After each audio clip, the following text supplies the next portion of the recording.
चला तर मंडळी, आज बनवूया शिंपल्यांचं सुक्कं।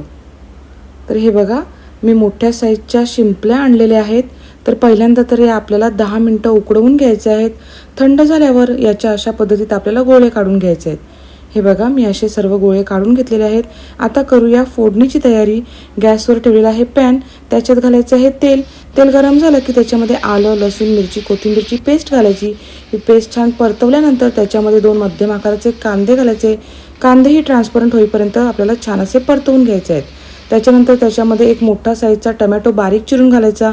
टोमॅटो मऊ पडला की त्याच्यामध्ये पाव चमचा हळद आणि 2 चमचे आगरी मसाले घालायचे आहे। मी माझे घरचे मसाले म्हणजे ज्योती मसाले घातलेले आहेत। आता त्याच्यामध्ये हे आपले उकडलेले गोळे घालायचे, छान असं मिक्स करून घ्यायचं। त्याच्यानंतर त्याच्यामध्ये घालायचं आहे चवीनुसार मीठ। पुन्हा हे छान असं मिक्स करून घ्यायचं आहे आणि झाकण देऊन ठेवायचं आहे। 2च मिनिटांनी मी झाकण काढलेलं आहे। त्याच्यावर घालायचं आहे खोबऱ्याचं वाटण आणि गरम मसाला पावडर। छान असं मिक्स करून घ्यायचं आणि पुन्हा झाकण देऊन ठेवायचं आहे। तुम्हाला पाहिजे असेल तर तुम्ही चिंच किंवा कोकम घालू शकता, पण मी नाही घातलं। प्रत्येक गोष्टीत चिंच किंवा कोकम घातलंच पाहिजे असं नाही। आता त्याच्यावर बारीक चिरलेली कोथिंबीर घालायची। असं हे आपलं मस्त चमचमीत असं शिंपल्यांचं सुक्कं तयार आहे।